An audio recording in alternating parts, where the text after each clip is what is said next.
அனைவருக்கும் வணக்கம். நாம் இன்று பார்க்க இருப்பது பெருமாளின் அவதாரங்களில் ஒன்றான பலராம அவதாரம் ஆகும்.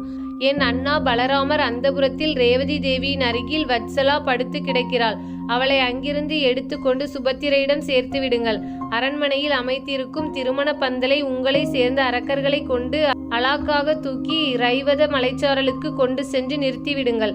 அப்புறம் என் சங்கல்பத்திற்கு விரோதமாக வந்திருக்கும் துரியோதனருக்கும் உங்கள் இஷ்டம் போல் அவர்கள் பாடம் கற்பிக்கும்படி மானபங்கம் செய்து விடுங்கள்.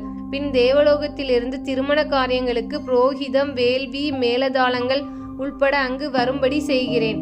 அந்த தேவர் குலாம் வந்ததும் எனக்கு தெரியப்படுத்துங்கள். நானும் ருக்மணி தேவியும் அங்கு வந்து யாகத்தை முடித்து கொடுக்கிறோம் என்றார். வாசுதேவன் கூறியபடி காரியங்களை நிறைவேற்றிவிட முனைந்தனர். வத்சலாவிற்கு இந்த நகைகளை அணிவித்து அவளை பானுமதி தங்கி இருக்கும் மாளிகைக்கு அழைத்து செல்கிறோம் என்று கூறினார்கள். ரேவதி அதற்கு அனுமதி கொடுத்தாள். உடனே வத்சலை அந்தபுரம் சென்று வந்த விஷயத்தை எடுத்து சொல்லி அவளை அங்கிருந்து ரைவத மலை அடிவாரத்திற்கு கொண்டு போய் சேர்த்தார். தேவலோகம் சென்று யட்சர், தேவதேவியர், தெய்வ ரிஷிகளை திருமணம் நடக்க இருக்கும் இடத்திற்கு வர செய்து கல்யாண ஏற்பாடு செய்துவிட்டு கிருஷ்ண பகவானிடம் தெரிவித்தார்கள். அவர் ருக்மணி தேவியுடன் திருமண பந்தலுக்கு எழுந்தருளினார். வத்சலாவுக்கும் அபிமன்யுக்கும் விவாக சுப முகூர்த்தம் நிறைவேறியது. உடனே பகவான் அங்கு தங்காமல் எதையும் தான் அறியாதவர் போல் தம் இருப்பிடம் சேர்ந்தார். பலராமன் தன் மகள் வத்சலையை காணாமல் தவித்து கிருஷ்ணரின் அரண்மனைக்கு வந்து சேர்ந்தான்.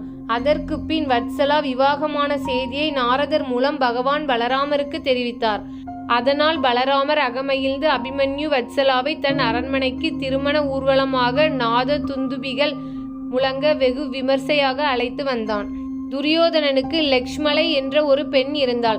அவள் திருமணத்தை முன்னிட்டு அவன் சுயம்வரம் ஏற்படுத்தினான். சுயம்வரத்துக்கு வந்த சாம்பன் லக்ஷ்மலையை தூக்கி சென்றான். இந்த சாம்பன் கிருஷ்ணனுக்கும் ஜாம்பவதிக்கும் பிறந்த புத்திரன். துரியோதனருக்கு அவனை சேர்ந்தவர்களும் அவனுடன் யுத்தம் செய்தனர். சாம்பன் அனைவரையும் நன்கு தாக்கினான். எனினும் பீஷ்மரும் துரோணரும் கௌரவ சேனையில் இருந்ததால் அவனை சிறைப்படுத்தினார்கள். இதை கேள்விப்பட்டதும் பலராமன் அஸ்தினாபுரம் வந்து துரியோதனனை சந்தித்தான். துரியோதனா, ஒருவனாக நின்று போராடிய சாம்பனை வீரர்களுடன் நீ சுற்றி வளைத்து சிறைப்படுத்தி விட்டாயே, இது என்ன நியாயம்? உனக்கு நாங்கள் உறவினர் என்பது மறந்து போயிற்றா? சாம்பனை விடுவித்து அவனுக்கு லட்சுமலையை விவாகம் செய்து கொடு என்று பலராமன் சொன்னான். அவன் சொன்னதை கொஞ்சமும் காதில் வாங்கி கொள்ளாமல் துரியோதனன் பலராமனையும் அவன் குலத்தையும் இழிவாக பேசினான். பலராமன் உங்களை கூண்டோடு துவம்சம் செய்கிறேன் என்று தன் கலப்பையால் அஸ்தினாபுரமே வேரோடு பெயர்ந்து கிளம்புவது போல் ஆட்டம் காண செய்தான். தினம் ஒரு கதையில் கதை கேட்ட அனைவருக்கும் நன்றி.